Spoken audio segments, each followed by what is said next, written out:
Всем привет, это моя история из жизни. Это правдивая история. Если что, это история с канала Алиса Кэт Калимба. Это моя история. Мы уехали от дома где-то... мы жили на даче. Мы где-то уехали от дома, не знаю, на километров 20. 20 минут до какой-то фигатухи ехали, я не помню. Мы проезжаем Козлов. Все знали. Имя друга не буду называть, так что дайте его будут звать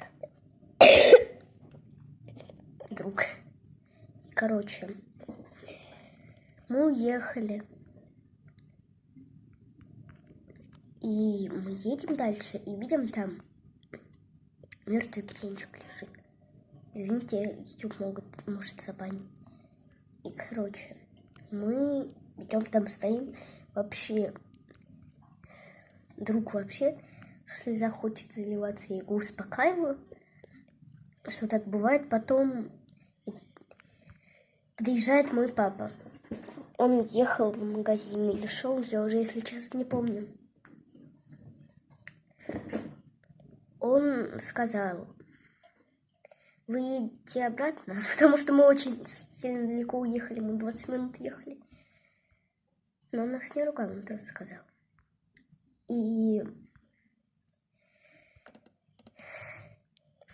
он пообещал купить святой воды. Мы поехали домой, опять минут 20 прошло. А папа нам накупил всяких вкусняшек, штучек всяких прикольных. А мы все из цыпленка переживали. А у друга была собака.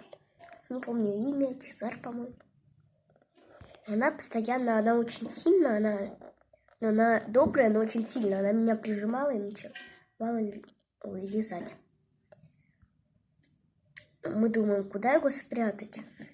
Нет, я дала другу, потому что я не буду это нести, нет.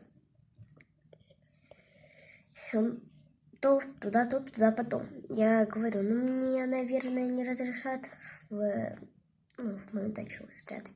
В итоге, пока там шарахались, приехал папа.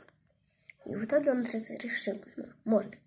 Мы посадили на пенек, накрыли травой. И друг, он взял и налил на это. Мы разошлись по домам, у нас дома были рядом. Я не сплю там до полуночи. И спрашиваю: Алина, когда это произойдет? В 12 часов ночи. Я думаю, что, реально? Я скоро убежу? А я говорю: от этого никто не умрет? Умрет. Я такая: кто? Сестра говорит: если вот смотри, ты воскрешаешь птичку, она живет, то умрет какое-то маленькое насекомое. И так потом мы просыпаемся утром, я бегу в его дом, открываю ворота, прибегаем на то место. У нас очень огромный участок. И смотрим, а птицы-то нет. Трава вся сколошенная. Мы забегаем в нашу квартиру и хотим разбудить мою сестру и папу. Все спали. А дедушка Миша вообще, я не помню, он тоже спал.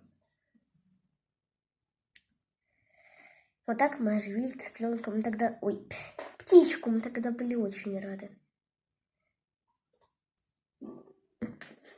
И с тех пор я помню это.